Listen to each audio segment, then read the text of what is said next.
कैसा हो अगर हम अलग अलग इलेक्शंस में वोट ना देकर एक ही बार वोट दें और एक ही इलेक्शन कंडक्ट किया जाए? क्या ये पॉसिबल है? वन नेशन वन इलेक्शन एक ऐसा सॉल्यूशन है जिसमें लोकसभा और सभी राज्य विधानसभाओं के चुनावों को एक साथ कराया जा सकता है और यह मौजूदा केंद्र सरकार के एजेंडों में महत्वपूर्ण सुधारों में से एक है। हाल ही में चल रहे विचारों में से एक है वन नेशन वन इलेक्शन, जिस पर भारत सरकार द्वारा जोर दिया जा रहा है।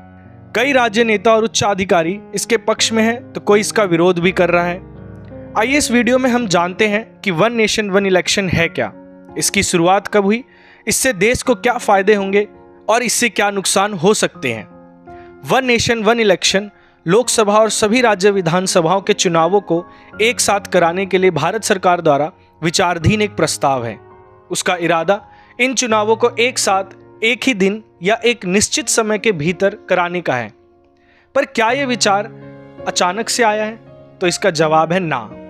भारत आजाद होने के बाद से 1967 तक यह अवधारणा प्रचलित थी, लेकिन नेताओं के दल बदल, बर्खास्तगी और सरकार के विघटन जैसे विभिन्न कारणों में यह बाधित हो गई।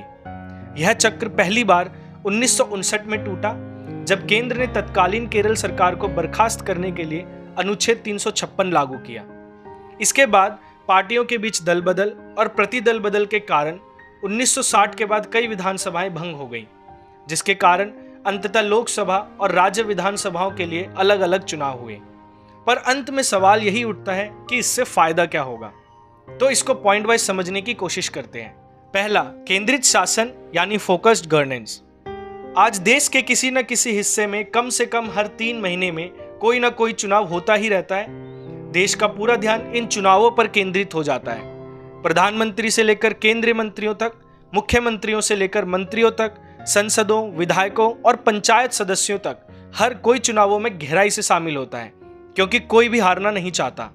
तो वन नेशन वन इलेक्शन सरकार को चुनाव समाप्त होने के बाद शासन पर ध्यान केंद्रित, मतलब अपनी सरकार को सुचारू रूप से चलाने में सक्षम बनाएगा, जिससे सरकार का ध्यान आने वाले चुनावों के बजाय अपने काम पर रहेगा। दूसरा, नीतिगत निर्णयों में निरंतरता यानी कंटिन्यूटी इन पॉलिसी डिसीजंस। चुनावों की घोषणा के तुरंत बाद चुनाव आयोग यानी कि इलेक्शन कमीशन के द्वारा आदर्श आचार संहिता MCC लागू हो जाती है। आचार संहिता के दौरान कोई नए पॉलिसी का डिसीजन नहीं लिया जा सकता। बार बार चुनाव होने के कारण और आचार संहिता लागू होने के कारण नए पॉलिसी और यहां तक कि चालू परियोजनाओं दोनों पर असर पड़ता है, जिसे एक बार चुनाव करवाकर कम किया जा सकता है। तीसरा, चुनाव की लागत में कमी, रिड्यूस्ड कॉस्ट ऑफ इलेक्शंस। प्रत्येक चुनाव में भारी मात्रा में धन जुटाना पड़ता है। अगर एक साथ चुनाव कराया जाए तो राजनीतिक दलों का चुनावी खर्च काफी कम हो सकता है। इसके अलावा यदि चुनाव एक साथ होते हैं तो चुनाव आयोग द्वारा किए जाने वाले खर्च को कम किया जा सकता है। चौथा, सुरक्षा बलों की तैनाती में कमी, reduced deployment of security forces. चुनाव को शांतिपूर्ण ढंग से संपन्न कराने के लिए बड़ी संख्या में पुलिसकर्मी और अर्धसैनिक बल लगाए जाते हैं। इसमें काफी अधिक मात्रा में पुनः तैनाती शामिल है, जिसमें काफी धन की लागत लगती है। तो एक बार चुनाव होने से इस तरह के सैन्य बल की तैनाती को कम किया जा सकता है। पर अगर वन नेशन वन इलेक्शन से देश में इतना सुधार आ सकता है तो इसको लागू करने पर इतना विचार करना ही क्यों? हर सिक्के के 2 पहलू होते हैं। अगर इसके इतने फायदे हैं तो इसको लागू करने में कुछ चुनौतियां भी हैं। पहला, व्यवहार्यता यानी फिजिबिलिटी। देखिए, किसी भी सरकार का कार्यकाल 5 साल तक रहता है और अगर किसी भी कारणवश सरकार 5 साल पहले बर्खास्त होती है तो फिर बहुत गंभीर परिस्थितियां सामने आ सकती हैं। जैसे, क्या फिर हर सरकार को हटाकर फिर चुनाव कराया जाए, या फिर राष्ट्रपति शासन यानी प्रेसिडेंट रूल लगा दिया जाए, जो डेमोक्रेसी के लिए बिल्कुल भी सही नहीं मानी जा सकती। दूसरा, क्षेत्रीय हितों पर ग्रहण, ओवरशैडोइंग द रीजनल इंटरेस्ट।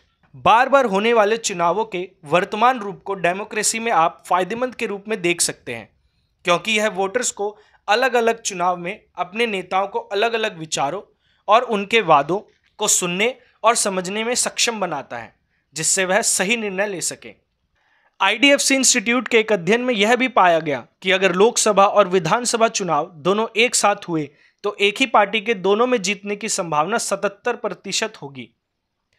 और अगर ऐसा होता है तो एक ही पार्टी का संपूर्ण राज होगा, जिसमें विकास रफ्तार थम भी सकती है।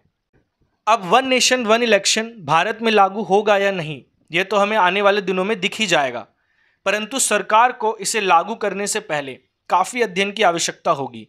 इस अवधारणा को लागू करने के तरीके पर वोटर्स, अपोजिशन पार्टी के लीडर्स और लोकल पार्टीज की प्रतिक्रिया भी इंपॉर्टेंट होगी।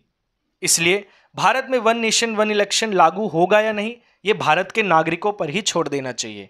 ऐसी और इंफॉर्मेटिव वीडियोस के लिए बने रहें मॉड्यूलस के साथ।